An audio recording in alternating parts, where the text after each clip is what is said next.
Reading from the Srimad Bhagavatam, 5th canto, 20th chapter, 45th verse. 45th verse, and there's no purport, so I'll read 45 and 46. Surena hi vivyajente dishankam dyormahik vidam svargapavarga narako rasokam siksha sarvasaha Devi Tiryan Manushyanam Sarishpa Sarviruddham Sarva Jiva Nikayanam Surya Atma Drigishvare Devatrinam Manushyanam Sarishvipa Savirdam Sarva Nikayanayam Surya Atma Drigishvara Deva responsibly Deva of the demigods. Tirya, the lower animals. Manushyanam, and the human beings. Sarishpa, the insects and the serpents. Savirdham, and the plants and trees. Jiva Nikayanam, of all groups of living entities. Suryaha, the sun god. Atma, the life and soul. Dev, of the eyes. Ishvara, the personality of Godhead. Translation by Srila Prabhupada.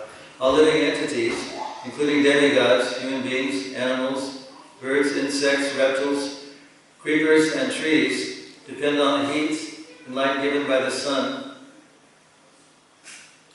God, from the sun planet. Furthermore, it is because of the sun's presence that all living entities can see, and therefore he is called Drigishvara, the personality presiding over sight.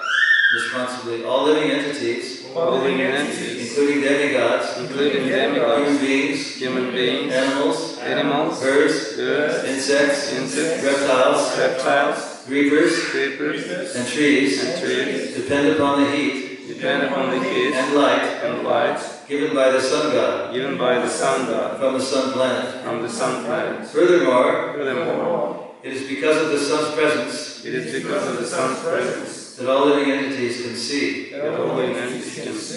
And therefore, he is called Drigishvara, the personality of Godhead, presiding over sight. Report by Srila Prabhupada.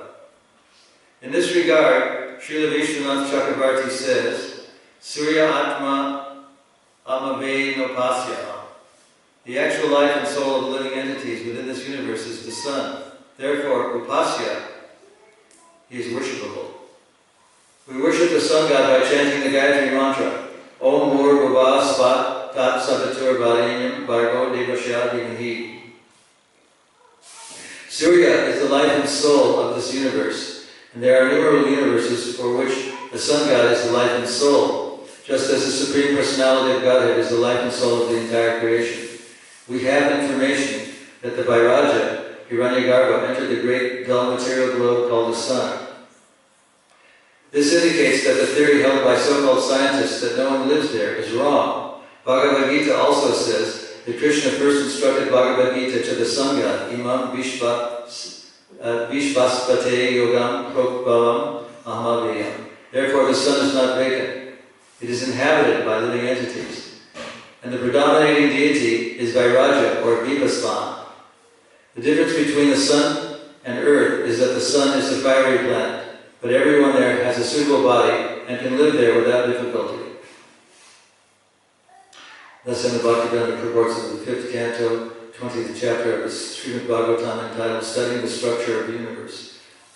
The translation by Srila Prabhupada again, all living entities including demigods, human beings, animals, birds, insects, reptiles, creepers, and trees depend on the heat and light given by the sun god from the sun planet.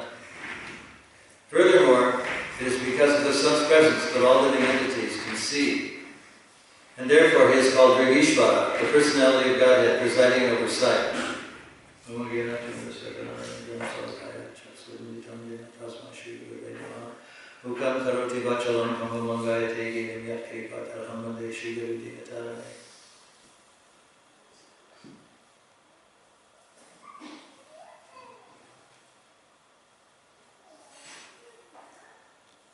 The sun, according to the Vedic version, illuminates the whole universe.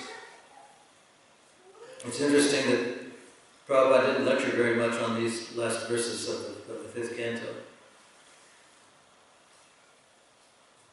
because the structures of the universe is a very complex and complicated feature. He left most of these explanations to what he called the Bhaktivedanta Institute, formed mostly of people who specialized in higher mathematics and higher forms of philosophy. In several lectures, Prabhupada talked about the fact that their life exists on the sun, and in this purport he mentions that the sun is not vacant, it is inhabited by living entities, and the predominating deity is Vairaja or Vipasvan. In several lectures, Prabhupada mentioned that there is life on the sun. And in conversations, it was also mentioned that there's life on the sun. Not only are conscious beings living in the sun, but their constructs are also living in the sun. He mentioned once that cars and houses are on the sun. Very unusual thing, but it's mentioned in Bhagavad Gita in the 7th chapter, 4th verse, Bhumirapo Nalovayu, that of the material elements, one of them is fire. Bhumirapo Anala.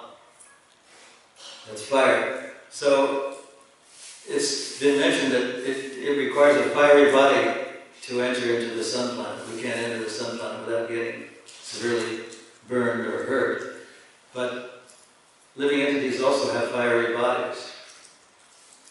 It's just as in this planet, in the ocean, for example, we can't live, but there are many living entities in the ocean, fish and other crustaceans and various types of animals living in aquatics, Prabhupada called it, living in the ocean. But we can't live there. So, almost incredulously, Prabhupada asked, why can't beings live in the sun? We can't live in the water, we can't live in the sun, but other beings do live in the water. Other beings do live in the sun. So it's mentioned here that there's life in the sun, and it's a very common thing because it's one of the material elements: earth, water, air, fire, and ether. Fire is one of the elements, and therefore living beings are also made out of fire.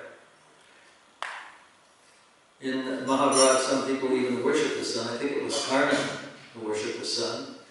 And there's a part of the Gayatri or mantra, for those who are second initiated, entails worship of the sun god. So living entities exist everywhere, not only in the water and the sun, but in the ground.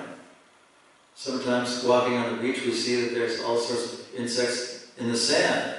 Sometimes they're called sand fleas or whatever. But even in the earth, there are many living entities. So what to speak of the sun? The sun is another one of the dimensions that we can't perceive. We can't perceive living beings in the sun. We can't perceive houses and cars and things in the sun. I think it was in one lecture that Prabhupada said that everything exists in the sun. Not just people, but cars and houses and roads and various animals and various other forms of living entities live in the sun. So these are part of the things that we can't see. And in many lectures it was stressed that beyond the seeing power, it said seeing is believing, that the hearing is actually more valuable than seeing. It's mentioned that we can't even see through walls, through opaque walls. We can't see the insides of our eyelids, but we can hear. So knowledge is gained by hearing, the deductive process rather than the inductive process. If we're told that something exists, like the other side of the moon or another planet, we just accept it. We don't see it necessarily, but we accept that it exists. So we accept a lot of things on kind of the faith. Someone knows something. We accept the atomic theory, that things are made out of atoms. We accept that all sorts of things that we don't actually see, but we hear. And from the hearing, we can understand that there are many different things. So life does exist in the sun, and the sun is very worshipable by all living entities. And I think it's understood that things like plants derive their chlorophyll and other energy from the sunlight. So the sun is a very important planet, described as a planet, and also it has its own orbit. It doesn't only spin, but it revolves, it goes around and around. So there are many things that are not known about the sun. The sun is very important to all of us. I think it's mentioned in one of Prabhupada's lectures that we have the experience of sun rays going through ice. I don't know what he meant by that. I don't know. Does anyone know what that means? You can have the experience of sun rays going through ice.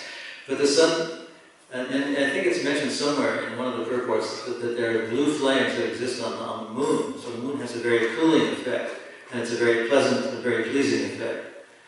But there's kind of blue fire that exists in the sun. The sun exudes or radiates a kind of coolness, just like the sun exudes heat and light. So the moon, according to Vedic philosophy, exudes coolness and makes us feel cool. So Lord Chaitanya and Lord Nityananda are sometimes known as the cooling moon rays, or the cooling moons of existence. They make us feel very, very pacified and very happy and very, very pleased. And after a very hot and scorching sun, as experienced sometimes in these kinds of climates or tropical climates, the moon comes out at night and it has a very cooling and pleasing effect because its rays are cool.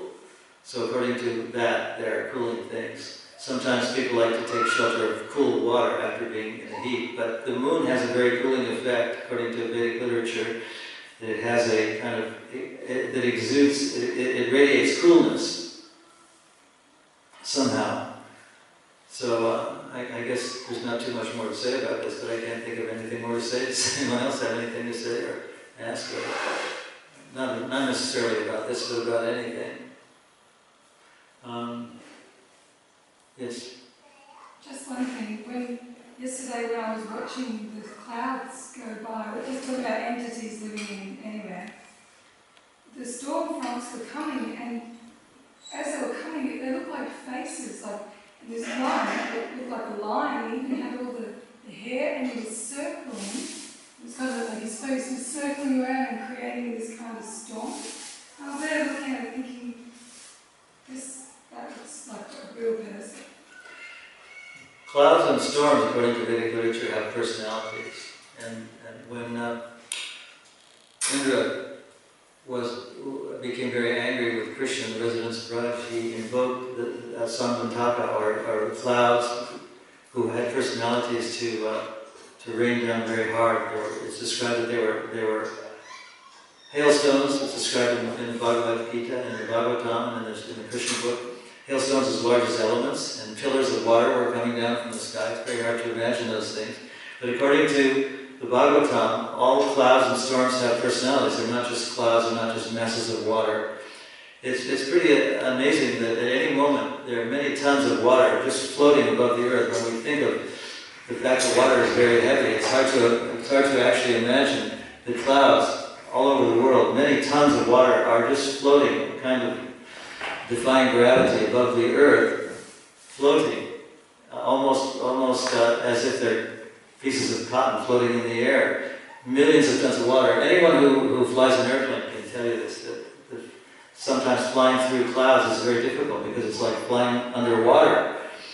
So there are millions of tons of water up there in the form of clouds, and sometimes they descend in the form of fog or whatever. So these are some of the things that happen that we're unaware of or we can't see, but they exist according to the Bhagavatam. Many things that exist that we don't see or we can't perceive, but they do exist according to deductive theory. It's described also in the 6th canto of the Bhagavatam that there are different kinds of beings in the universe. The Yamadutas and Vishnudutas, and some are very beautiful and some are very ugly, according to Vedic literature. They have different things, and we don't see them. We don't see the Yamadutas, we don't see the Vishnudutas. We just hear about them, we read about them. And reading is very similar to hearing. Prabhupada stressed how important it was that we read every day from the Bhagavatam. Not just that we distribute books, but that we know what's in the books, because he said, if people ask us what's in these books, and we say things like, well, we don't know, we just sell them. That's not a very good thing to say. So he was kind of insistent in several lectures and purports that people read every day, at least 1 hour, if not 2 hours. Not only read, but study of the meaning of what's written in these books. And Prabhupada took great pains to write these books. Sometimes he was up in what we would call the middle of the night at 2 o'clock or 3 o'clock in the morning, writing and translating. So these books became a very important part of the Krishna consciousness life. And study and learning is a very important part of Krishna consciousness, full stop. In Navadvip, people used to have friendly kind of debates or jousts with words. And if someone defeated someone else, he was considered a great hero. Just like in football or something like that. If a person creates a number of goals or is a very successful person, he's worshipped as a great hero. So in a place like Navadvip, this was in existence several hundred years ago, when people were very astute at learning, they would challenge other scholars, and someone who would win the debate would become a hero. He would be almost a worshipable object. At least he would have to become the guru of the person he defeated. There was an instance where I think it was Dr. remember his name, Dr. Mishra or somebody, who provided Prabhupada a place to stay when he was homeless in the United States. And he asked Prabhupada at one point, can God become a snake? Of course, we read this about Ananta and so on. And Prabhupada said yes, and then Dr. Mishra said, then you are my guru. So in that way, it's kind of a tradition or a custom that if someone is defeated in debate by someone, that someone becomes that person's guru or leader. So when Lord Chaitanya, who is also known as the personification of pride, was walking down the street, people would run away to just avoid him because they knew that if they engaged in conversation with him, they would be defeated. And there's one case that I think it's mentioned in Chaitanya Charitamrita, where one scholar came to Rupa Goswami and said, I want to engage in conversation with you, because he wanted to defeat him. He wanted to become known as a great an orator or a great scholar. And Rupa Goswami just didn't want to engage in this because he thought it's a very kind of mundane situation. I'm going to argue with this guy for many days or many weeks or forever how long, and I don't know what's going to happen. So, according to the story, he just said, okay, I'm defeated. Rupa Goswami said to the scholar, okay, I'm defeated. And then the scholar said, are you willing to sign a paper, to put this in writing, that you're defeated? And he said, yes, I'll do it. So Rupa Goswami was trying to avoid mundane argument for the sake. But listening to this conversation was Rupa Goswami's nephew. I think it was Sanatana Goswami who was hearing this conversation, and he wanted to see this paper that his uncle had signed, because he was the nephew, that's right, of Rupa Goswami. So the paper said that Rupa Goswami had been defeated, and he signed the paper saying, yes, I've been defeated. So Sanatana Goswami said to the scholar, now you discuss with me and see if you can defeat me. And in the end, he defeated the scholar. So he was kind of humiliated in this way, and even though he was given the paper by Rupa Goswami, because he was defeated by his nephew, he was totally defeated and humiliated and didn't win the debate. So these kinds of things went on. Sometimes people think that Hare Krishnas are just mindless people chanting in what they call bed sheets on street corners, but they're actually very learned people. And this is a tradition that we've inherited from Navadvip, that people value learning. And Prabhupada himself valued it, even to the extent of translating up into the wee hours of the morning. He was very intent upon it, on learning. He used to quote many times from Shanika Pandit. Shanika Pandit wasn't even a Vaishnava, but he wrote, he was very learned. He had schools, and Srila Prabhupada had memorized many of his shlokas in Sanskrit. He wrote in Sanskrit. Shankar Pandit, who lived at the time of Alexander the Great, was very popular. He was a very great teacher. And because his aphorisms and his thoughts and his teachings, his political philosophy and his spiritual philosophy are very important, he was, even though he was not a Vaishnava, he was quoted.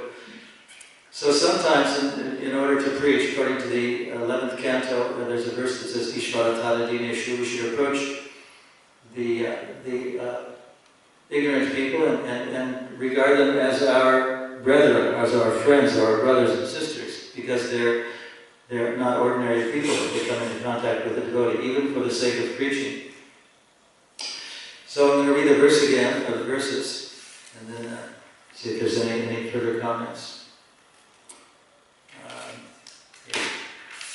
The sun god is also known as Vairaja, the total material body for all living entities. Because he entered the dull egg of the material universe at the time of creation, he is also known as Martanda. He is also known as Hiranyagarbha, because he received his material body from Hiranyagarbha, Lord Brahma. And the two verses we read today, O King, the sun god, and the sun planet. O King, the sun god and the sun planet divide all the directions of all the universe. It is only because of the presence of the sun that we can understand what the sky, the higher planets, this world, and the lower planets are. It is only because of the sun that we can understand which places are for material enjoyment, which are for liberation, which are hellish and subterranean. All living entities, including demigods, human beings, animals, birds, insects, reptiles, creepers, and trees, depend upon the heat and light given by the sun god from the sun planet. Furthermore, it is because of the sun's presence that all living entities can see, and therefore he is called Ishvara, the personality of Godhead presiding over sight. So stop here and ask if there's anything anyone else wants to say or ask or comment upon.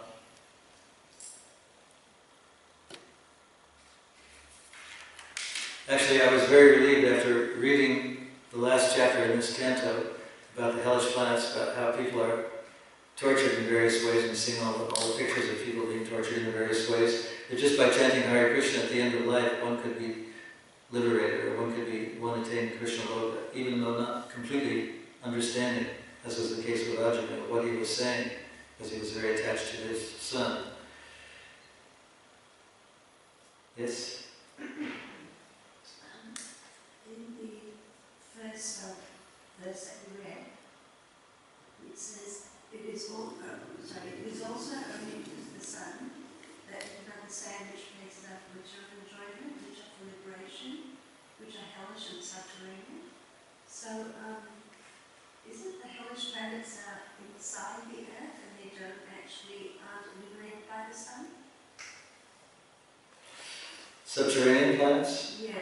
Well, subterranean in this sense, as far as I understand it, means the lower planetary systems. They're not necessarily without the sun, but there's 7 lower planetary systems, and like Atala and Sitala, and I don't know all the names of them, but there are several. And subterranean